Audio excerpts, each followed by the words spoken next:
নমস্কার সবাইকে, কবিতার রান্নাঘরে আজকের রেসিপি আড় মাছের ঝাল।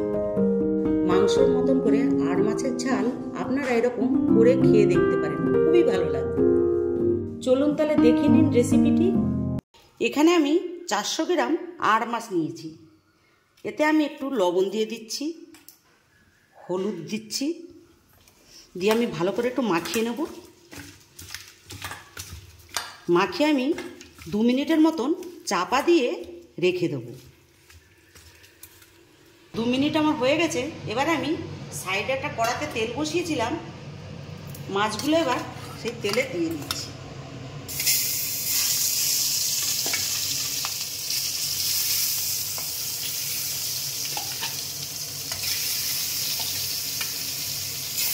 মাছগুলো আমি ভালো করে একটু ভাজবো। প্রথমে কম তেল দেবে, নালে ফাটবে।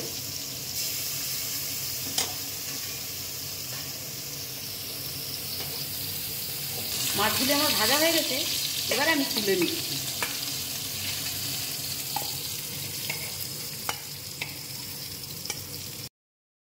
এরপর আমি মাছ ভাজা কড়াতেই জিরে দিয়ে দিচ্ছি একটু, একটা শুকনো লঙ্কা, একটা তেজপাতা।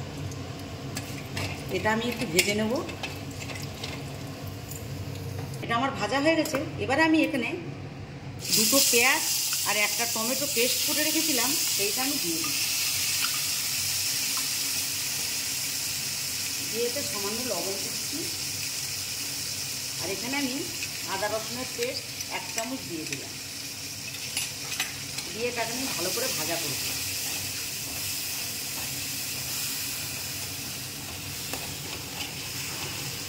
পেঁয়াজটা আমার ভাজা হয়ে গেছে। এবারে আমি 1 চামচ জিরের গুঁড়ো দিচ্ছি, 1 চামচ ধনের গুঁড়ো। এখানে আমি হলুদ দিচ্ছি 1/2 চামচ। এটা লঙ্কার গুঁড়োটা আমি একটু বেশিই দিচ্ছি, কেন এখানে কাঁচা লঙ্কাটা দেওয়া যাবে না। স্বাদ মতন লবণ দিচ্ছি, দিয়ে আমি এটা একটু ভেজে নেব। তার আগে সামান্য একটু জল দিচ্ছি মশলাটা মিশানোর জন্যে।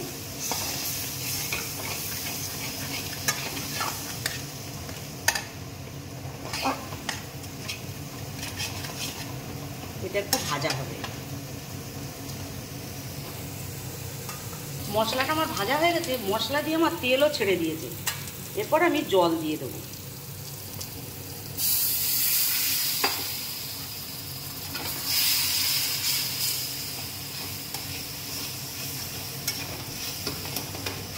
এরপর মাছগুলো দিয়ে আমি একটু কষিয়ে নেব। মাছটা দিয়ে আমি কষিয়ে নেব, কেন এটা অনেকটাই মাংসর মতনই হবে।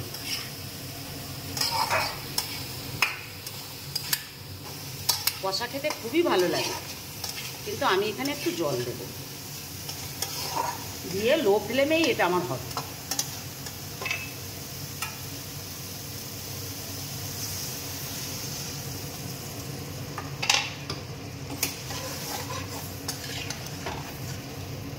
এটা আমার 2 মিনিটের মতন হবে।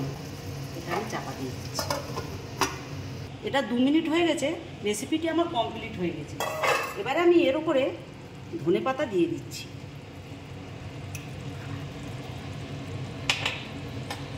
ধনেপাতা দিয়ে একটু নেড়ে দেবো।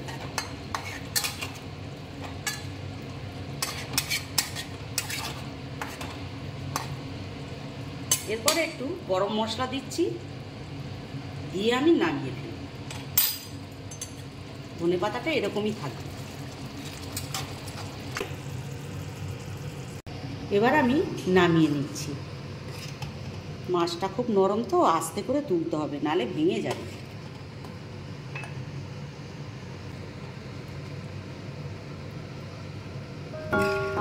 আপনারা এরকমভাবে আড় মাছের ঝাল করে খেয়ে দেখবেন।